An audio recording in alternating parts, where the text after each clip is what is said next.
गया हूँ, पर मैं ये पूछना चाहता। आप मुस्लिम हैं? हाँ। क्या नाम था आपका पहले? मेरा पहले जावेद नाम था। जावेद। काफी लोग जानते भी होंगे तो तो आपने हिंदू धर्म अपना लिया है? हाँ हाँ, क्योंकि सबसे पहले मैं एक बात कहना चाहूँगा, क्योंकि काफ़ी लोग मुझसे कहते हैं कि तुम हिंदू बने हो।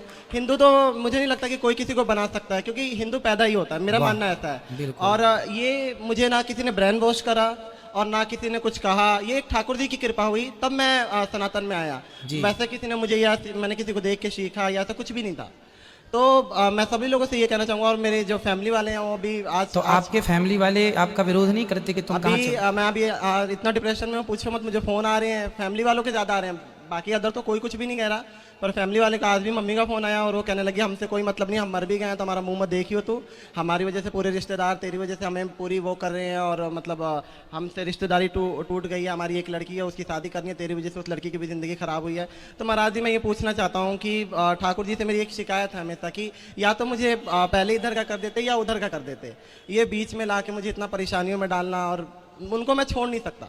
मैं साथे छोड़ सकता हूँ, पर मैं ठाकुर जी को नहीं छोड़ सकता। किन को नहीं छोड़ सकते आप? मैं ठाकुर जी को नहीं छोड़ सकता, भगवान जी को नहीं छोड़ सकते? नहीं छोड़ सकता था। फिर आप सही रास्ते पर हैं। तो मैं एक चीज़, मेरा एक सवाल और था कि मैं जगन्नाथ मंदिर में जा सकता हूँ क्या? कि जगन्नाथ जी के मंदिर में अब तो आप इन्हें धर्म बदल लिया है, आपने धर्म परिवर्तन कर लिया अपना। हाँ जी। वैसे देखो, धर्म परिवर्तन करने की जरूरत ही नहीं पड़ती। हमारे ठाकुर जी जो है ना, हमारे भगवान कभी ये नहीं कहते कि तुम हिंदू हो जाओगे तो ही हम तुम्हें मिलेंगे। हाँ, भगवान तो कहते हैं कि तुम मुसलमान भी हो, और यदि तुम उसी रूप में मुझे प्रेम कर लोगे तो मैं उसी रूप में तुम्हें प्राप्त हो जाऊंगा। हमारे भगवान कभी नहीं कहते कि तुम धर्म बदलो। नहीं रस खान जी को उसी रूप में, उसी लिबास में प्राप्त हुए थे भगवान। जब उनकी कृपा हुई तो मैं सब कुछ खाया करता था, पर जैसे उन्होंने कृपा करना स्टार्ट करा तो अपने आप ही छूटने लग गया। सब चीज़ों को देखकर वो मन वॉमिटिंग सी आनी, ये अपने आप होने लग गया। तो ये मुझे नहीं लगता कि मैं छोड़ सकता था या वो करता। आज का टाइम है कि कोई आमलेट भी बनाता है घर के पास में तो उससे भी मुझे बहुत दिक्कत होती है, ऐसा लगता है जैसे वॉमिटिंग हो जाएगी। तो ये ठाकुर जी की कृपा ही है। पर अपनी माँ का दिल भी ना दुखाओ। आप अपनी माँ से बात करो कि माँ, मैं कोई गलत रास्ते पर तो हूँ नहीं, मैं किसी की हत्या नहीं कर रहा हूँ, मैं चोरी नहीं कर रहा हूँ। मैंने समझाया, पर आपको पता है कि वो समाज को लेके चलना है उन्हें, और उन्होंने मुझसे कहा भी कि मुझे अपनी एक बेटी की शादी करनी है और मुझे समाज में रहना है। तो अब मैं क्या कर सकता, मैं ठाकुर जी को भी नहीं छोड़ सकता। तो मुझे समझ नहीं आ रहा। तो आपको ये भक्ति का रोग कब से लगा? मैं बहुत छोटा था। मेरी जो परवरिश हुई है वो मेरी नानी के घर पे हुई है। अच्छा। तो नानी के जाने के बाद मामा मामी दिल्ली लेकर आया, उन्होंने मुझे 11 साल की एज में काम पे लगा दिया। तो मुझे तो काम वाम का पता नहीं था, मैं वहाँ बैठा रोता था। तो मेरे ख्याल 2012, एक साल बीत गया। समय ऐसा बीत जाता और पता भी नहीं लगता, और आदत पड़ जाती है उस चीज़ को झेलने की। तो वहाँ पे एक पन्नी आया करती थी, मतलब जैसे हम लोग ये आटा चावल वगैरह पैक करते हैं ना, तो वो पन्नी आया करती थी। तो उसमें कृष्णा पन्नी के नाम से आया करती थी, और उसमें छोटी सी कृष्ण जी की छवि छपी हुई थी। उन्होंने हाथ में मुरली रखी। मुझे पता नहीं था उस टाइम पे कृष्ण क्या है, और मुझे बिल्कुल भी इस चीज़ का अंदाजा नहीं था। तो मुझे बार बार ऐसा लगता ना कि कुछ टाइम बाद कि वो मुझे देख रहे हैं, वो कभी इशारे कर रहे हैं। तो मैं आंटी को बोलूँगा, आंटी ये देखना, ये जो फोटो बनी मेरे को देखता है और कभी कभी इशारे करता है। तो आंटी कह रही तू, मतलब उन आंटी को लगता था कि बच्चा है या वैसी पागलपंती वाली बात है, ऐसा कुछ भी नहीं होता। वो मुझे बार बार कहती। मैंने कहा आंटी आप जाओगे फिर ये ऐसे होगा। और मैं कई बार मैं दोपहर की रोटी खाता था तो मुझे ऐसा लगता है जैसे मुझसे कह रहे कि मुझे भी भूख लगी है, मेरे को भी दे। तो मैं आधी रोटी निकाल कर और सब्जी देता था, और भगवान जाने वो कहाँ जाता था मेरे को बिल्कुल नहीं पता। और फिर उसके बाद से इतना उनसे प्रेम हो गया कि मैं उस चिट को उखाड़ कर अपने साथ लेकर आया, डेली ले आता। फिर उसके बाद से जो मेरे मामा मुमा थे उनसे वो लोग मुझे मारने पीटने लग गए कि तू ये क्या कर रहा है, ये है वो है, जो भी हो। और उसके बाद से फिर मैं 13 साल का जब हुआ था मैंने घर को छोड़ दिया, क्योंकि उस टाइम में पता ही नहीं लगता था। और मैं खुद कई बार सोचता हूँ तो भाई 13 साल की एज बहुत कम होती है, और मैंने कैसे वो करा। वो समय ठाकुर जी तो पता नहीं लगा। तो मुझे लगता है कि ठाकुर जी की कृपा है, और ये वहीं से हुई है। किसी ने ना मुझे सिखाया, ना मैं जिस फैमिली में काम करता था वहाँ भी ऐसे नहीं कह सकते कि वहाँ पे बहुत ज़्यादा भक्ति थी, वहाँ पे नॉर्मल भक्ति थी। तो ऐसा कुछ भी नहीं है। तो ये मुझे कई लोगों की शिकायत है कि मुझे मेरा ब्रेन वॉश किया गया है या वैसा किया। तो ऐसा कुछ भी नहीं, किसी सनातन ने, किसी ने भी मेरा ब्रेन वॉश नहीं करा।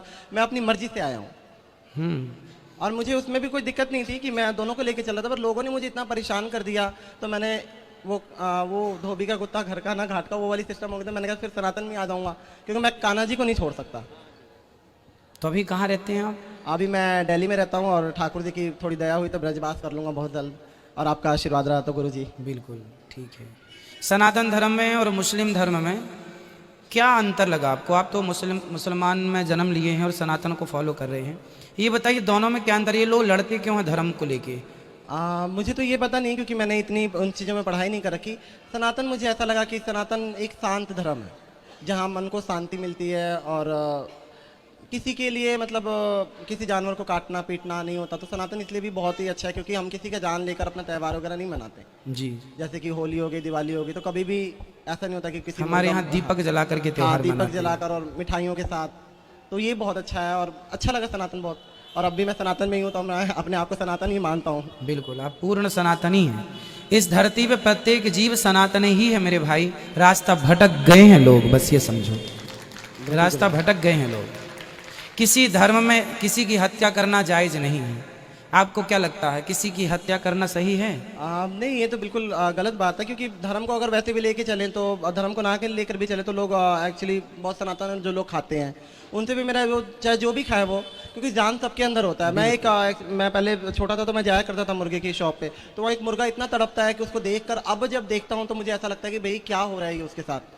वो इतना तड़पता है, अगर कोई जाके उसको करता हुआ देख लेना, मैं लोगों को कहता हूँ कि छोड़ दो, तो लोग कहते हैं कि हम थोड़ी ना काट रहे हो, तो वो काट रहा है। तो सर ये गुरुजी मैं चाहूँगा इसके ऊपर भी कुछ आप बताएं कि जो लोग ये कहते हैं हम नहीं काट रहे हैं, वो काट रहे हैं, हम जान नहीं ले रहे हैं।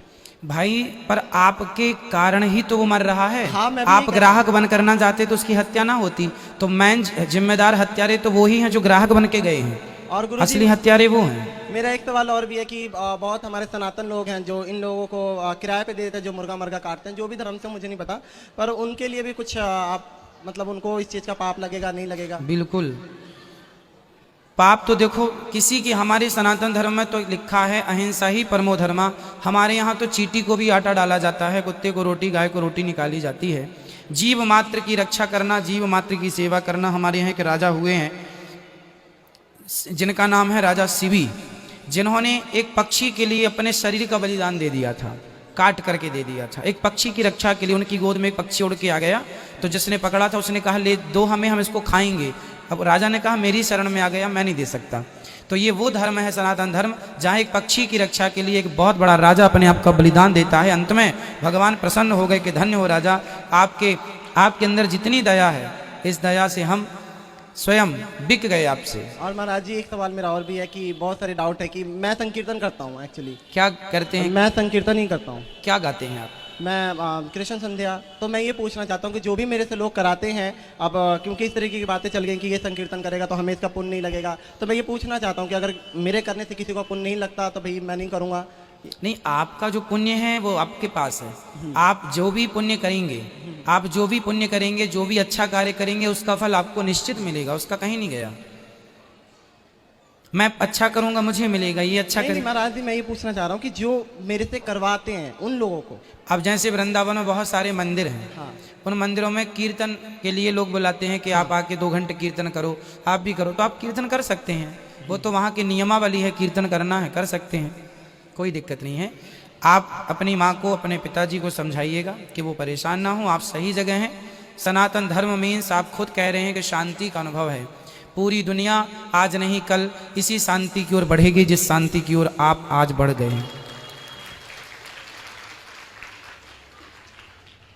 ठीक है, और कोई सवाल आपका? नहीं गुरुजी, मैं एक छोटा सा भजन आपके दरबार के लिए गाना चाहूँगा। हाँ गाइए।